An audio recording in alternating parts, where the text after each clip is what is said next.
നമസ്കാരം. എല്ലാവർക്കും എൻ്റെ ചാനലിലേക്ക് ആദ്യമായി സ്വാഗതം.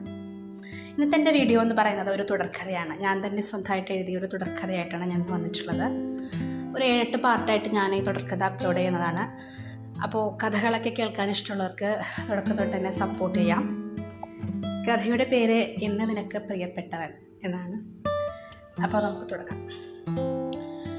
പ്രിയമുള്ളവളെ, ചുവന്ന വലിയ ഇതളുകളുള്ള റോസാപ്പൂ കണ്ടപ്പോൾ നിന്നെയാണ് ഓർമ്മ വന്നത്. പൂവിൻ്റെ മൃദുലമായ ദളങ്ങളിൽ മഴത്തുള്ളികൾ കണ്ണാടി ചില്ല് പോലെ തിളങ്ങും. നിന്റെ മനോഹരമായ കവിൾത്തടങ്ങളിലെ നുണക്കുഴികളെ പോലെ ആ റോസ് ദളങ്ങൾ എന്നെ ആകർഷിക്കുന്നു. ആ പുഷ്പങ്ങളിൽ നിന്ന് വീഴുന്ന നനുത്ത ഗന്ധം നീ അടുത്തു വരുമ്പോൾ എനിക്ക് അനുഭവപ്പെട്ട അതേ ഗന്ധം തന്നെ. പനിനീർ പുഷ്പങ്ങളല്ലാതെ വേറെയും മനം മയക്കുന്ന ഒരുപാട് പൂക്കളുണ്ട് ഇവിടെ. ഒരു മൂലയിൽ ചുറ്റി പിണഞ്ഞു കിടന്ന മുല്ലവള്ളികളിൽ മുല്ലപ്പൂക്കൾ വെള്ളക്കല്ല് പോലെ തിളങ്ങി. നീ ചിരിക്കുമ്പോൾ വെളിച്ചം വിതറുന്ന നിന്റെ പല്ലുകൾ പോലെ ആ മുല്ലപ്പൂക്കൾ പരിമളം തോന്നുന്നു.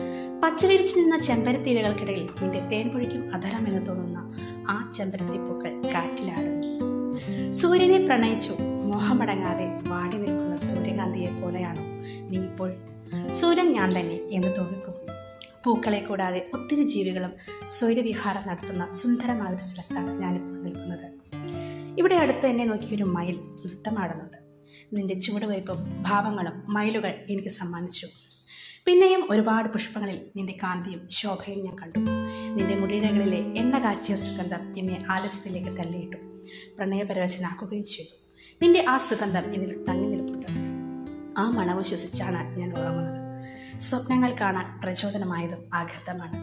നിന്റെ കണ്ണുകളിൽ നിന്നും അടർന്നു വീഴുന്ന കണ്ണുനീർമുത്തുകൾ എനിക്ക് കാണണ്ട.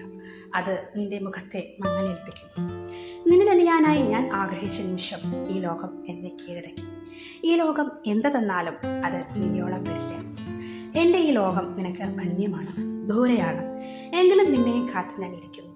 നീ എന്നിലറിയുന്ന ആ നിമിഷത്തിനായി അന്നു ഈ പൂന്തോട്ടങ്ങളിൽ ശലഭങ്ങൾ പാറി നടക്കും.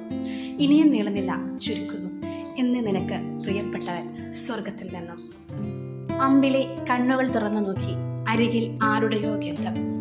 ഉറങ്ങുന്നതിന് മുൻപ് വായിച്ചു മുടക്കി വെച്ച ഗുപ്തന്റെ അവാർഡ് നോവൽ പനിനീർ പുഷ്പങ്ങൾ പുറം ചട്ട തുറന്നു കിടക്കുന്നു. അവൾ അതിനരികിൽ ചെന്നു നിന്നു. അതിലെ നായകൻ നായികയ്ക്ക് സ്വർഗലോകത്തു നിന്നും എഴുതിയ കത്ത് വായിച്ചു മടക്കി വെച്ചാണ് അവൾ നിദ്രയിൽ ലയിച്ചത്. തൊടിയിലെ മുല്ലകൾ മുട്ടിട്ടത് ഇന്നലെ കൂടി കണ്ടിരുന്നു.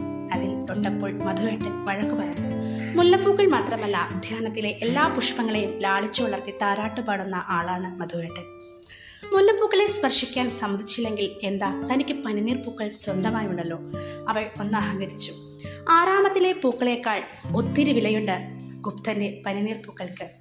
പനിനീർ പൂക്കളെ മാറോട് ചേർത്ത് പിടിച്ച് അമ്പിളി പിന്നെയും തലയിണയിൽ തലചായ്ച്ചു. ഒരു 100 തവണ വായിച്ചതാണ് ഇത്. എന്നിട്ടും ഇതിലെ നായകനെ മറക്കാൻ കഴിയുന്നില്ല.